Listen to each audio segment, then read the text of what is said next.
And I have an Israeli official in Tel Aviv messaging me now that the Foreign Minister Katz, has just confirmed that he is dead.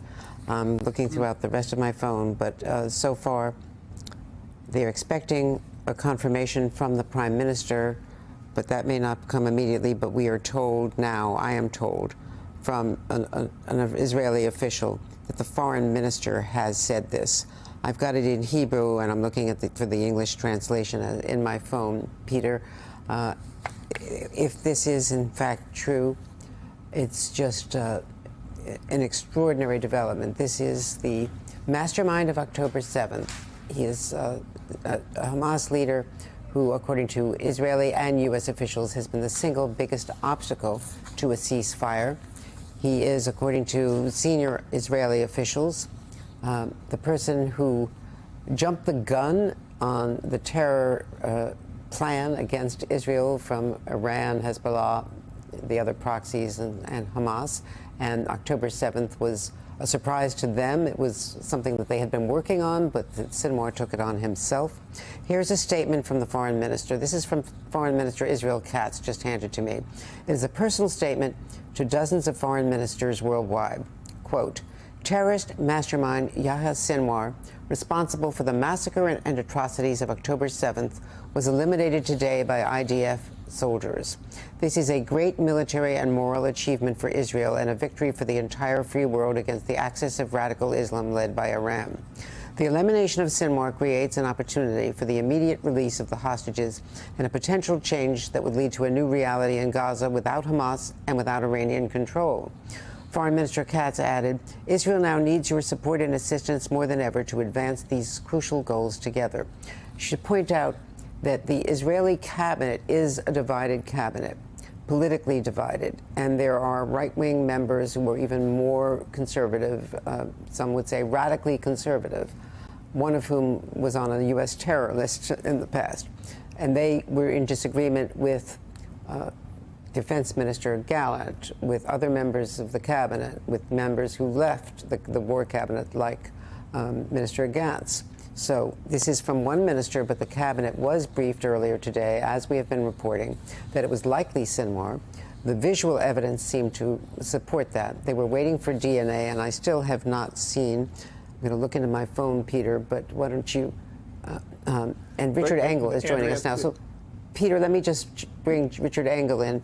Richard, that confirmation, and you had reported that officials were telling us for several hours that they believed it was Sinwar, based on visual evidence, based on what the troops still there were telling them. But they didn't have the DNA, and I'm not sure that they do yet. But this is the Foreign Minister Israel Katz, saying so.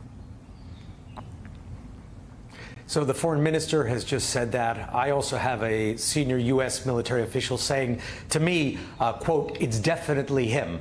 This official did not specify how the United States knew that, didn't mention if it was facial recognition or DNA, but expressed, well, as clear as could possibly be said, that Yahya Sinwar, the mastermind of the October 7th attacks, is dead. And the way he was killed, I think, is also very interesting. For months, U.S. and Israeli officials believed that Sinwar had been hiding in caves, hiding in tunnels underneath the cities and villages of the Gaza Strip, that he had at times gone off the grid. The only communications with him were through a handful of aides who had direct contact.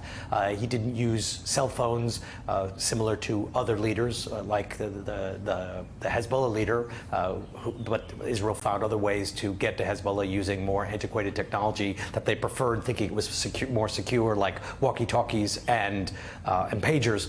In this case, it seems that Yahya Sinwar was moving around, was in a building above ground, that he was with at least two other fighters. The images that I've seen, that you've seen, Andrea, that I believe we're not showing yet, they're very graphic, show someone who looks very much like Sinwar, dressed in a military-style uniform, a gun near him, shot may have been other damage in a building that is completely destroyed. His body identifiable, but showing lots of many different casualties.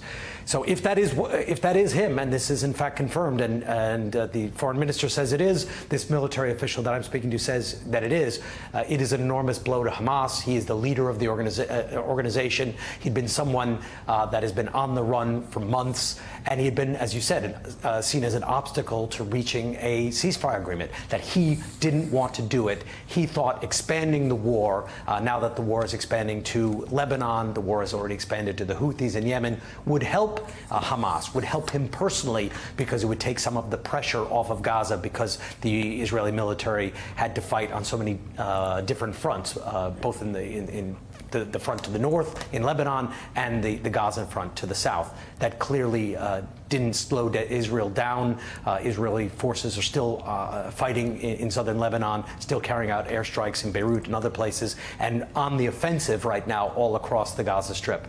So it seems that he was moving, that he was cornered, and that they finally closed in and killed him. Of course, the initial fear was, what will be the response from his fellow terrorists, and will they take this out against the hostages? Some of them are clearly guarding the hostages. He was not. Well, according to the Israelis, that they cornered him in this firefight. They did not know specifically that Sinwar was in the location. It was in an area of Gaza City, in an area that they call Tel al-Sultan. It's an area that is completely destroyed. I actually visited it relatively recently. I went in with the Israeli military, which is the only way that foreign journalists can get into Gaza. And in this area, it was the same location, and by the way, completely devastated, not a single building standing. The only sign of life that I saw were a few stray animals, and of course the Israeli soldiers who were with us. And the reason that the IDF took this group of reporters to this location in Tel al-Sultan was to show they had a tremendous amount of fighting there, to show the extent of the damage, and specifically to show the location where Hamas had held and then executed 6 hostages not long ago. And in this area, it was believed, according to U.S. intelligence and Israeli intelligence, that Sinwar had been seen in the past, or signs of his presence had been found in the past. So if, in fact, he wasn't killed in this area in some sort of military uniform, flanked by at least 2 other gunmen, himself carrying a gun, it would show a leader who was isolated geographically, left with a small group of people, these 2 or perhaps a few others, and on the run, not hiding out in a tunnel, as it had been the intelligence assessment of many in the past. And we should point out, he's a former prisoner, you know this so well, who had been released in a prisoner trade, but as a prisoner, he became very well versed in Israeli military tactics, intelligence tactics. He'd been interrogated, of course, and also had been able to communicate through messengers, because he would never use a cell phone. He knew well enough how he could be either tracked or blown up and executed through electronic devices. And he knew the value of hostages. He knew the value of hostages as well, Andrea. He was in jail, as you mentioned, for many years in different Israeli detention facilities and prisons, and was very sick while he was in jail, was treated by Israelis who basically saved his life. But the only reason he was freed was with the kidnapping and then the prisoner exchange for an Israeli soldier, Gilad Shalit. So he himself saw the power of taking hostages and how they could be used as leverage over Israeli society, use them to pressure the Israeli government. And now, well, what that means for the hostages after this is an open question. Will the kidnappers then use this as an opportunity to carry out some sort of vengeance on the defenseless hostages, or will they now see them as even more valuable, potentially more valuable bargaining chips? But there is also another way of looking at this, Andrea. The Gaza Strip is so devastated right now.